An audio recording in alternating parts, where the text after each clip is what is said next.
విలేజ్లో ఈరోజు రెవెన్యూ సదస్సులు ఏర్పాటు చేశాం. మరి ఇన్ఛార్జ్ మంత్రిగా ఈరోజు రెవెన్యూ సదస్సులకు నేను హాజరయ్యాను. ఇక్కడ స్థానిక శాసనసభ్యులు వరదరాజరెడ్డి గారి అధ్యక్షతన ఈ కార్యక్రమం జరుగుతోంది. ప్రజలు కూడా విశేషంగా వచ్చారు. ప్రజలు విశేషంగా రావడంతో పాటు వాళ్ళు ఎక్కువగా వచ్చిన సమస్యలు కూడా అన్ని రెవెన్యూ సమస్యలే ఎక్కువగా ఉన్నాయి. గత 5 సంవత్సరాల్లో ఎప్పుడు స్వాతంత్రం వచ్చినప్పటి నుంచి ఎప్పుడూ జరగని విధంగా ఈ 5 సంవత్సరాల్లో మా భూమి వేరే వాళ్ళ మీద 1B ఎక్కడం, మా కుటుంబాల మధ్య చిచ్చు పెట్టి, మా కుటుంబాలు ఇద్దరి మధ్య చిచ్చు పెట్టి వాళ్ళు రిజిస్ట్రేషన్ చేయించుకోవడం, ఫోర్జరీ సంతకాలు పెట్టి రిజిస్ట్రేషన్ చేసుకోవడం, ఇలాంటి సమస్యలు ఎక్కువగా వచ్చాయి. మరి ఇక్కడ ఉన్న అధికారులు, రెవెన్యూ అధికారులు, జేసీ గారు, మరి ఇతర అధికారులు అందరూ ఉన్నారు. ఎండోమెంట్, ఫారెస్ట్ డిపార్ట్మెంట్ అధికారులు కూడా ఇక్కడ ఉన్నారు. ఇక్కడ పరిష్కారం అయ్యే సమస్యలు ఇక్కడే పరిష్కారం చేస్తున్నారు.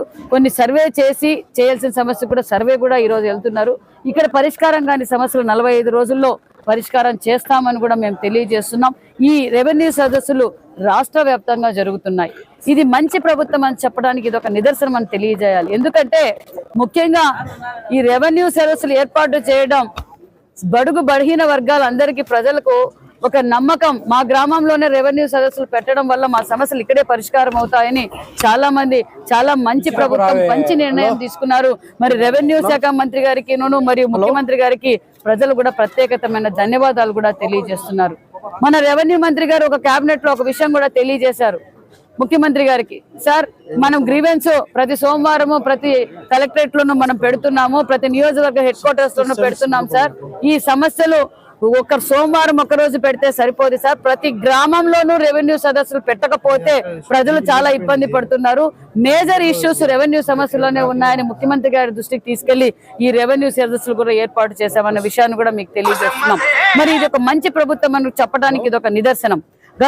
ప్రభుత్వం వచ్చిన 5 నెలల్లోపే అనేక సంక్షేమ పథకాలు, ఒక పక్క ఏదైతే మాట చెప్పామో ఆ మాట ప్రకారం 4000 పెన్షన్ ఇచ్చాం, వికలాంగులకు 3000 ఉన్న పెన్షన్ 6000 చేశాం, 100% బెడ్డెడ్లో 5000 ఉన్న పెన్షన్ 15000 రూపాయలు చేశాం, రాష్ట్ర వ్యాప్తంగా అన్నా క్యాంటీన్లు ఓపెన్ చేశాం, ఉచిత ఇసుక అన్నాం, అమరావతి పనులు మొదలైనాయి, ఒక పక్క పోలవరం మొదలైనాయి, రాష్ట్ర వ్యాప్తంగా పల్లెల్లో పల్లె పండగలు మొదలైనాయి. ఎక్కడ చూసినా సీసీ రోడ్లు డ్రైనేజీలు వేస్తున్నాం, ఉచిత ఇసుక ఇచ్చాం, అదే విధంగా పొలం పిలిచింది.